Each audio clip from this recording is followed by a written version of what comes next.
I've never found a love like this. There it is.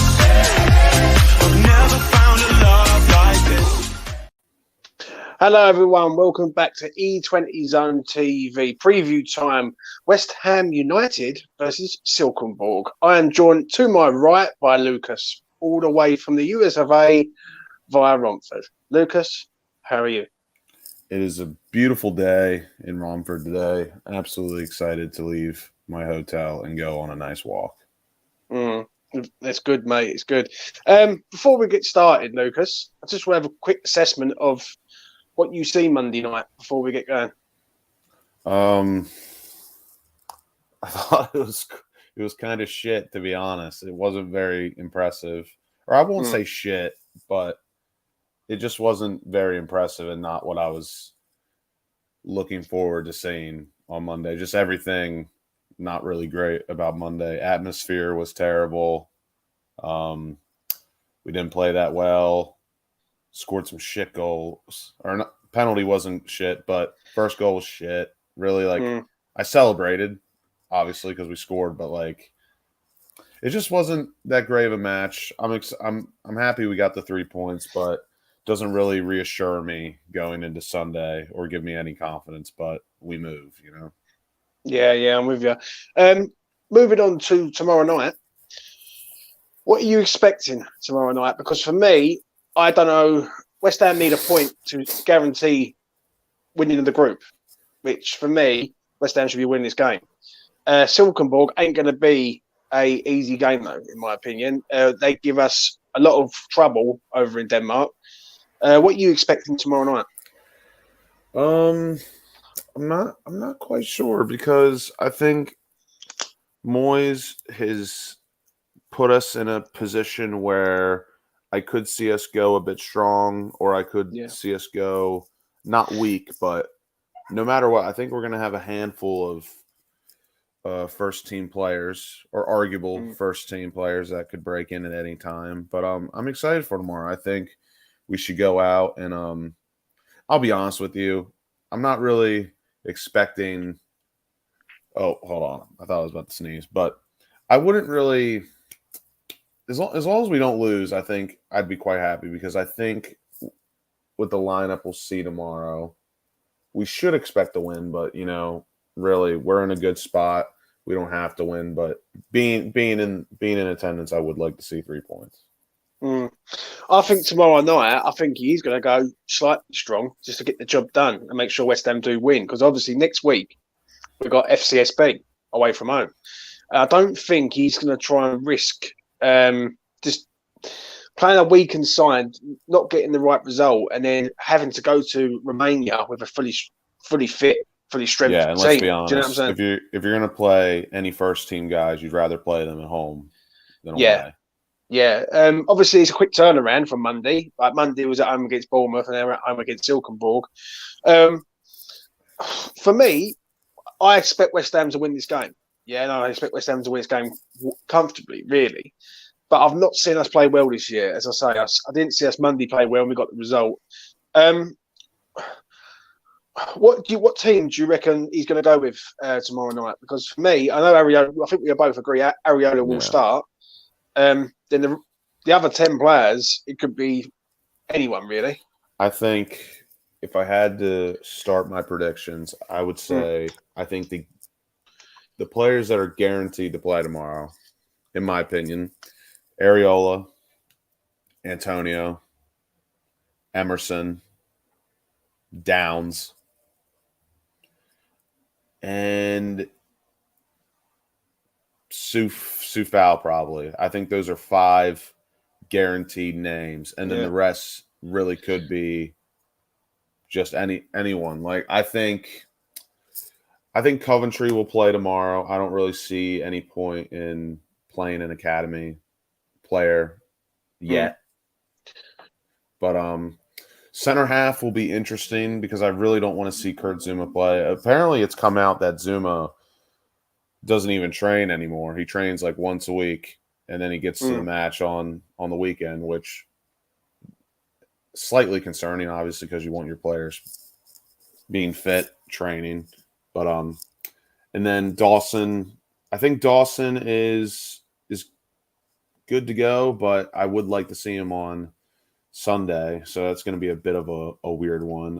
I think Tilo Kerr could possibly play as well because he is probably one of our most fit players right now. He could probably play 3 in a week if he needed to.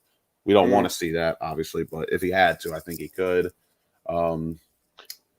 Yeah, everything else is a bit up in the air. I would love to see Cornet tomorrow. That'd be really nice. But everything else is very up in the air. Do you think it's worth the risk though with these players? Like for me, Maxwell Cornet, I'd like to see him, but I'd rather see him against FCSB away rather than tomorrow night.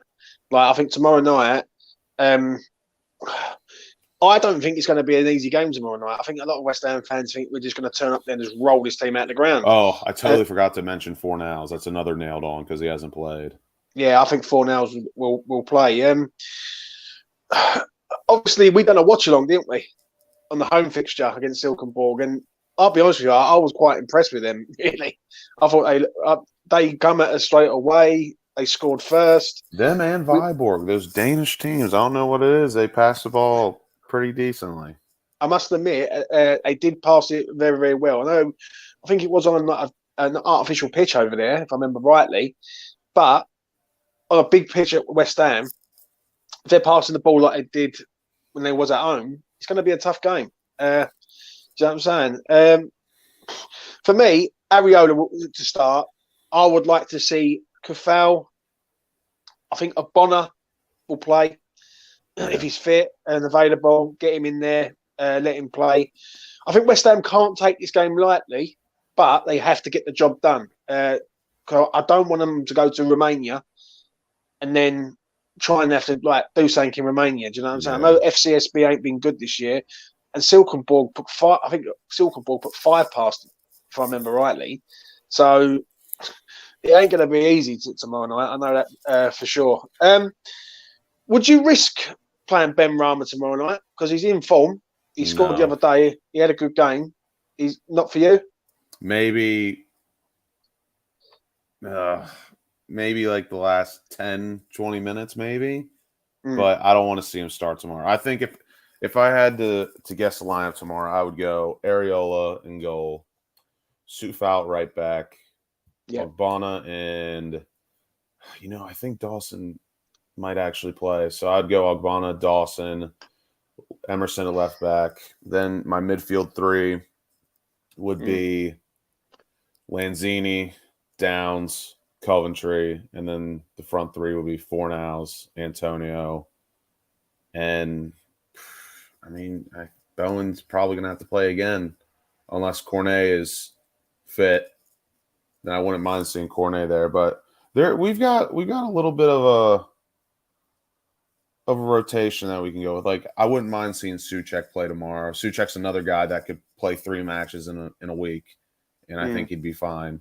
So I wouldn't mind seeing Souček in the middle and then putting Fornals on the right or Lanzini on the right or left, vice versa, whatever. Yeah, I'm with you. I'm going to ask you about a few players. Yeah, because obviously tomorrow night I expect West Ham to come out, but I want to see a performance tomorrow night more than the result. I think the result, I want us to win. Don't get me wrong, I want us to win all the time. But if we don't win, I'm not going to go absolutely mental about it and say, "Oh, this is a travesty," basically. But there's players that I need to see get better for me and look better. Yeah, I just want to see a decent performance. So as long as we put in a decent shift and we don't lose, I think I can walk away unscathed, not angry. But yeah. First of all, player number 1 that I'm going to mention. All right, I might as well use the banners while I'm here. Is this man, Ben Johnson? For me, he's got to have a good game tomorrow night. He hasn't played well for a while. On Monday night, I thought he was shocking. I see people saying that he had a good game, and I'm thinking, what are they seeing? He has taken a massive step backwards, in my opinion. And we've got a problem at right back because we've got Kufal that the fan base are all over when he does something wrong. Now they're all over this man and all. And I'm not being funny. With Ben, it's a bit different. He's an academy player, so people are going to be a bit more sort of placid with him as a player. But I looked at him the other night, and he frustrates the life out of me. What's your quick assessment on him, and what's he got to do tomorrow night to impress you? Ben Johnson. I mean, as Jazz has put it in the chat, I didn't really understand his first message about, but apparently Dawson is out tomorrow, so I wouldn't mind seeing I wouldn't mind seeing Johnson at center half and a back four, back three, whatever we do, because me personally, I think that's his best position with the qualities he offers. But Ben Johnson needs a good performance tomorrow because he has slid drastically in my eyes. I would say last year I actually really, really rated him, and he had a lot of good matches in my eyes. But obviously the only thing that was really restricting him was getting forward and putting in decent balls. But this season, last season he got forward a little bit, but you could see that like he needed to work on it. But this season, he literally cannot get forward. I think I've seen him maybe get forward 2 or 3 times with success, and that the one time was Anderlecht when he split between 2 defenders going down the right-hand side. I think it was. It wasn't like that impressive. It was a bit lucky, but he at least made the effort. But Ben Johnson needs a good performance tomorrow because he is just sliding down a hole of bad form that I don't want to see. And Ben Johnson is normally one of the players I critique the most because I see so much potential in him. I'm with you, mate. I'm with you. He frustrates me, Ben. I think defensively, he's pretty good. I will say that. I think when West Ham are defending, he can defend pretty well, and he's pretty good at it.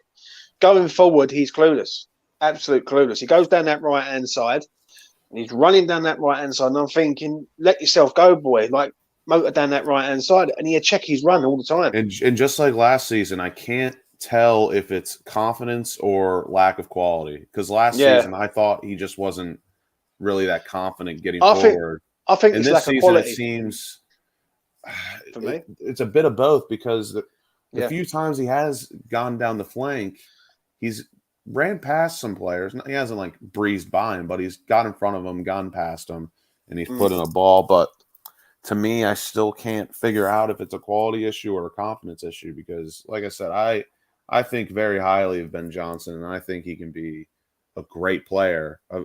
I think he could be one of those rare players, sort of like Ryan Fredericks, where, he's not the greatest, but like you can't find utility players nowadays that are decent in 3 positions. Like James Milner's still around for a reason because he can play a ton of different positions. And I think Ben Johnson can be better than that because he's a decent passer. He can switch the ball, sound defender. And I think very highly of him, and I think he can be so good, but he really needs a good performance tomorrow, no matter where he's played. Yeah, I'm with you, mate, 100%. For me, before I move on to the next player, Ben's got to go forward more, and he's got to be more dynamic going forward. Run at people, get to the byline, smash balls across. He'll do it once, and everyone will say, yeah, he's doing it. He looks good in doing it. And then after that, he won't do it again. He'll run down the line, check his run, cut back, cut inside. I want to see the Ben Johnson that played against Villa last season. That's the Ben Johnson I want to see. Yeah. I just want to see him be more attack-minded. Really. We know what he can offer. He can use both feet. He's a good defender. When he gets forward, he's obviously not the best crosser in the world, but just almost like any Premier League fullback, if you put them in a position to put a cross in, I would say 6 out of 10, 7 out of 10 times they're going to put in a decent ball. Yeah. I'm with you, mate. Yeah, I'm with you. Listen, and I think he will get there 100%. I'm going to get onto this man, Lucas. Hopefully with us. Yeah, hopefully. Pablo Fornals, right? He's fallen off a bit of. He's a bit lost his way at the minute. Pablo, listen, I'm going to go first in this one. I'm not looking at it and smiling that he's lost his way because he's a West Ham player, and I support the geezer through thick and thin. But Pablo Fornals, for me, can't even get in the side anymore, and he's not the same player that he was last season. I think tomorrow night he's going to play, Right, I'll be shocked if he doesn't play. What are you expecting from him tomorrow night? What you started with first, I wouldn't say. I mean, it's not like totally off to say that he's lost his way, but I think because of Benrahma's form and Benrahma actually being a left winger and Fornals not being a left winger, I think Moyes is finally starting to come around a bit to like. When I say he's lost his way, Lucas, right? I don't. How can I put this? He's not the favourite son anymore. Yeah, like, he's not the. You know what I'm saying? Whereas any other time, Pablo Fornals has always been the first name on the team sheet. Like if you was to do a poll and say to West Ham fans, name me your 3 players who would be automatic starters, he would be one of them. Yeah, like, and it's a credit to Benrahma because I think we all know all the times that Fornals has always started on the left wing. Everyone in the fan base knows he's not a left winger, but Benrahma wasn't. He either wasn't playing that well, or Moyes just wasn't happy with him for such a stretch of time that Fornals literally had to play there, no matter what. But now that Benny has found some form, he's playing pretty solid.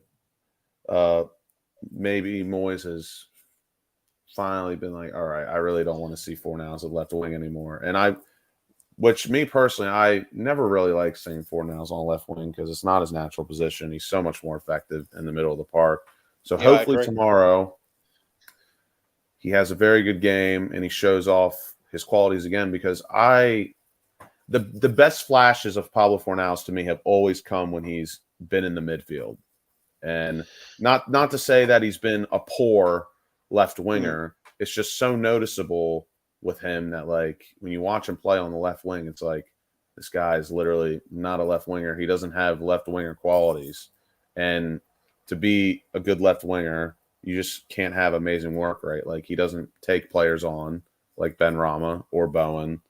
Like he's a square peg round hole left winger. Let me ask you this question, Lucas. And I asked it to the people in the chat. I've only got 13 people watching. If Fornals doesn't start tomorrow night, does he start Sunday? Because West Ham will go to Manchester United, and we all know, as fans, what Moyes will be thinking there. So if the team sheet comes out tomorrow, and Pablo hasn't played no games, let's be honest, he hasn't played. Last game he played was Liverpool, like really. And if he's not in the team tomorrow night, he's on the bench. Does he start Sunday? You can only think that probably yes, which I personally would not like to see as much as I do love Fornals. I just really do not want to see us set up defensive again at going away to a club that you can look at their points, you can look at their stats, you can look at their form, yada yada. They still United are not that convincing to me. Just like when we lost to Liverpool on Wednesday, Liverpool have not been convincing yet this season. I know they had the win against City, but still, I don't. There's only one team right now that I won't give a shit if we set up in a back 5, back 6, back 7. That's City. Everyone else is very up for grabs, in my opinion, with maybe the exception of Liverpool if they catch form. But yeah, if we don't see Fornals tomorrow, it'd be hard to picture him not starting on Sunday, which for me, I would really not like at all.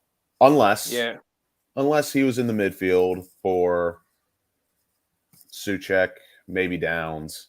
That's the only way I wouldn't be that upset. But if he doesn't play tomorrow and I see him on the left wing on Sunday, I'll be quite fuming, to be honest with you.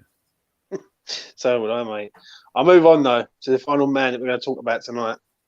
And it's this man, Michail Antonio. Tom brought up a valid point. And where you boys have been going to the games, me and Tom have been covering the games back here.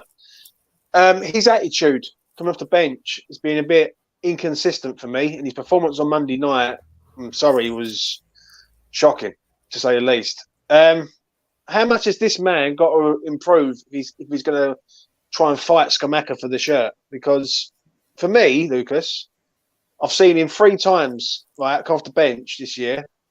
Southampton, he looked like he couldn't be bothered. he was just sitting there listening to Noland, and Noland was like telling him instructions, and it was like putting his shin bags. There was no enthusiasm. Liverpool the same thing against who did we play the other day? And won Bournemouth. He comes on and he doesn't do anything of any note, anything positive really. So what's Antonio got to do tomorrow night to sort of stake a claim basically and get back to form? I think depending on the lineup tomorrow, I don't think it'd be outrageous to expect him to score or want him to score. Like I said, depending on what's around him, because we really have no clue what we could see tomorrow. I said, I think we'll have about a handful of first team players that will probably play, or not literal first team, but they're right on the fringe. And then we'll see maybe Coventry and some others. But depending on the lineup, I would expect to see Antonio score tomorrow. But the end of the Bournemouth match when he come on wasn't too great. I don't really agree with the whole attitude thing personally. I just think that's kind of like any player. If you get asked to come on with 5, 4, 3 minutes left in the match, no one is really going to be too enthusiastic. But I don't know, Lucas. I don't know about that because I've seen him against Southampton. He comes on for the last, 15, 20 minutes of that game. And he didn't really do a lot there. The only problem with Antonio, I think his ego is bruised a little bit. At the start of the season, he was the man. Right? You can't take Antonio out of the team. You can't take him out of the team. Skamaka's going to have to wait. Since Skamaka's come in, West Ham have won games and looked good in doing it to a point. Not great, but looking better than they was. So with Antonio, is his ego a bit bruised now? Because someone said to me the other day, I think it was Alfie said to me, he said he'd done a podcast or something with someone, and he basically turned around and said that he's fighting for his West Ham shirt. Like he wants to be number one. And I'm thinking, at the minute, you're nowhere near Skamaka's level, mate. You're like he's tier one. He was mentioning his podcast with Callum Wilson. Yeah. Who hate, by the way, absolute wrongin'. Cannot stand Callum Wilson. Terrible guy. But I don't know. I like to be very careful with some words and some takes on players. I don't think his ego's bruised just because, and same with the whole attitude thing, which again, like I told Tom, I disagree with it a million times because Antonio has come out before and said that we need another striker. He needs competition. And I've never in my life have heard a Premier League striker that starts for a club say that. But let me ask you this. He's saying he wants another striker. Yeah, I get that. But did he think he was going to? Did he think he was going to get a striker that is better than him? That's the question. I think it'd be hard to assume no, because I mean it's West Ham. It's like if we're going to try and get the best deal possible for whatever player we're looking for. I don't like. That'd be very dumb to go out and look for a striker not better than Antonio, if that makes sense. But I don't know. I think I don't really agree with his attitude being poor. I don't know. I think he's just trying to find his way back in, and it's whether it's pushing him or not.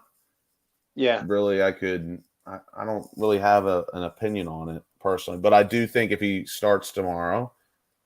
Basically, when Antonio is playing a Conference League or Europa League match and he's starting, I do expect him to score. So the thing is, I'm not convinced, mate.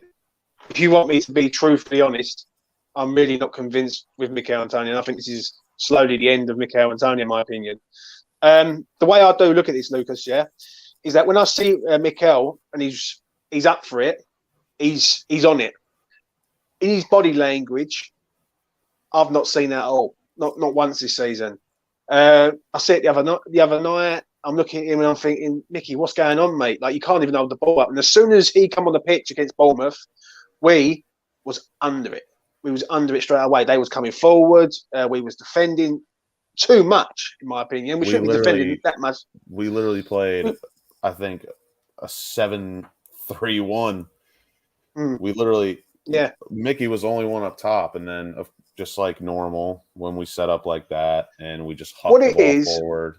listen. I love Michail Antonio for what he has done at West Ham United Football Club. For what he's done in the years that he's been at the club. I think he arrived in 2015. I think it was, yeah, or 2014, one of the two. Yeah, he's been here a long time, and he's embraced the club, and he's played in every position possible. He's done a very, very good job at West Ham. But I do agree with what people are saying in the chat. I think he's slowly coming to the end of his career at West Ham United. I just don't. I look at Scamacca, and I know Scamacca hasn't been unreal.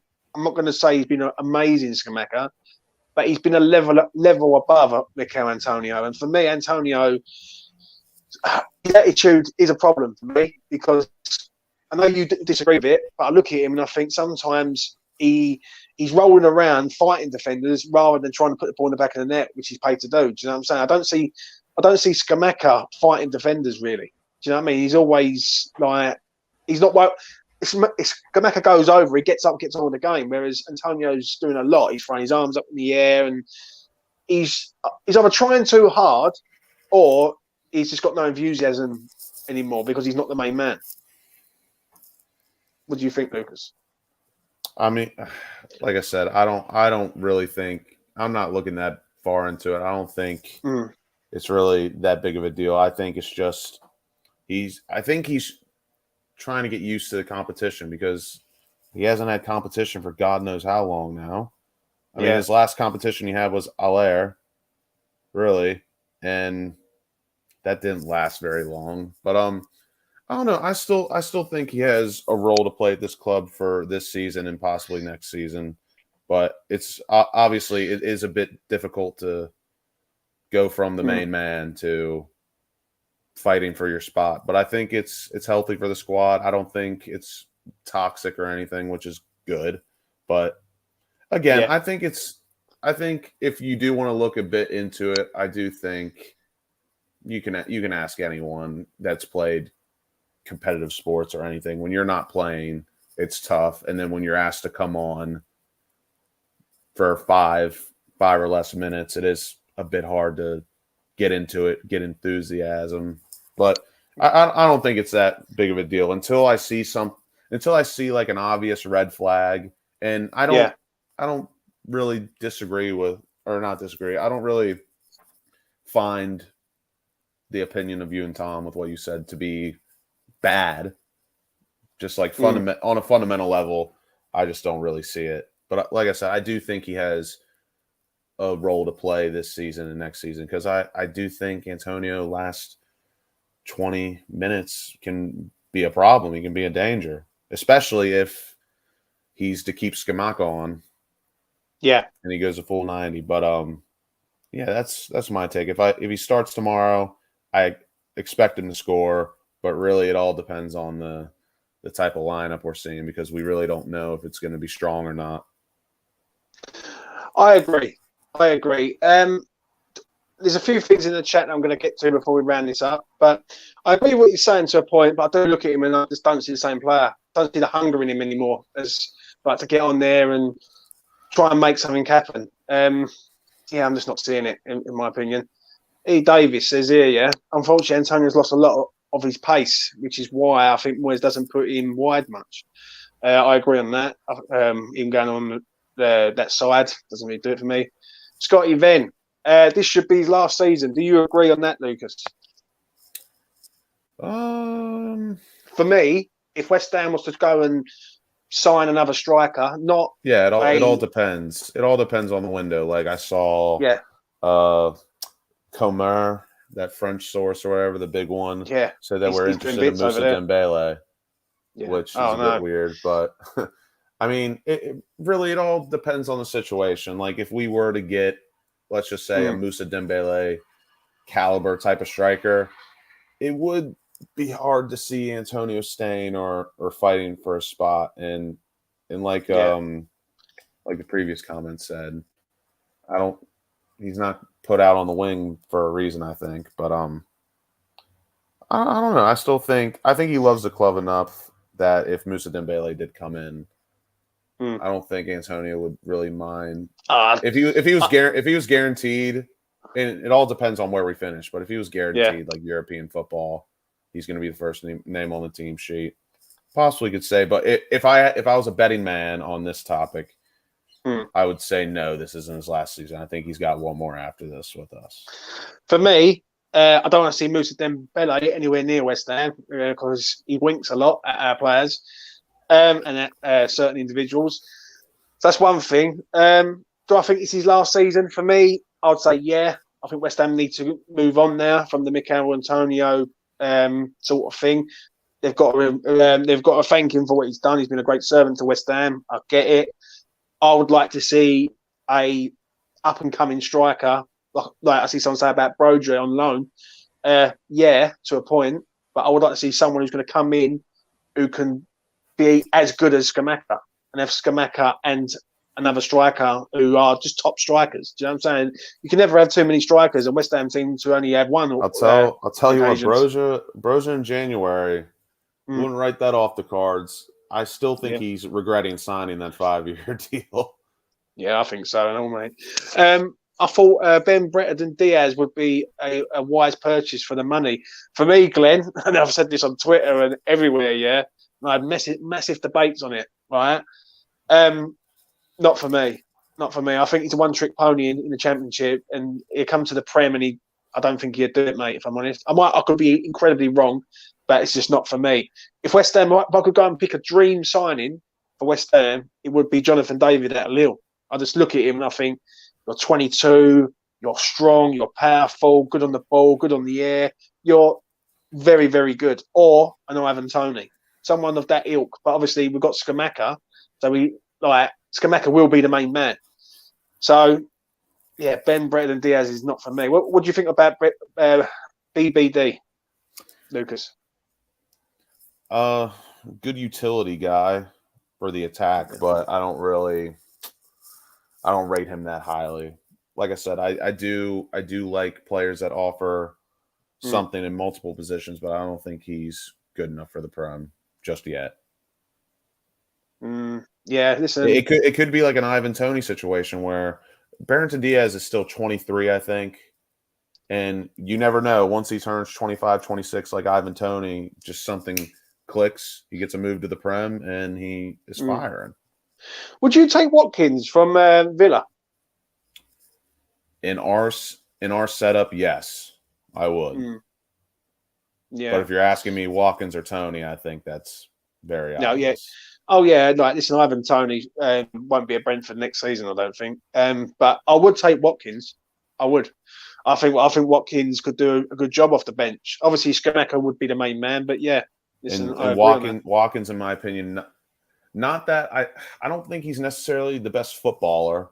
Technically, he's not that great of a passer, but he has a high motor, tons of pace, and he's a decent finisher, and that would offer us the option to go, let's say, 4-4-2, like a lot of people are begging for, like with Scamacca and Antonio up front. Watkins would be perfect for something like that because, again, high engine, loads of pace, and he's athletic and young enough. He could play 2-3 matches in a week if we had to. I tell you, one player, depending on the price. I'll tell you one player who I would take a punt on at a small fee with no risk is the Blackpool striker. I think it's Jerry Yates. I think his name is. He's scoring goals for fun for Blackpool. He really is, and the goals he's scoring are good goals. And people say about Diaz. Yeah, Diaz is doing well for Blackburn, but he's got a very good manager, Diaz. Jerry Yates is absolutely like flying for Blackpool at the minute, and I think he would be. I wouldn't say he should be second choice, but if you want to get a third choice striker at the club for not a lot of money, Jerry Yates would be the man for me all day long. Because you can get him out of Blackpool for pretty much not a lot. But we will talk about that another time. Lucas, thank you very much for coming on, mate. I really do appreciate it. Yeah, absolutely. Anytime. Good man. West Ham versus Silkeborg. That has been your preview. Please do like the video. Please do subscribe to the channel if you're new around here. The draw for the E20 Xmas Christmas giveaway will be deadline is tomorrow after the Silkeborg game. So when I do the afterthought tomorrow night, there's no more. Like, no more entries. I've got loads of entries. I'm going to wait to get them all together, and then that is it. No more entries. If you do want to enter, though, like after the deadline, you have to become a member. £3 a month. I'm going to be doing some good stuff with the lads and sorting some stuff out for the new year. So if you want to enter, be a member, basically. Anyway, I'll leave it at that. It's been Wednesday. It's been me and Lucas. West Ham, Silkeborg, tomorrow night. It's a big game to a point, but we should get the job done. Will we? We'll have to wait and see. Anyway, from me to you, have a good one, and I'll see you again in the next one. Peace. Ta-da. There it is. I've never found a love like this.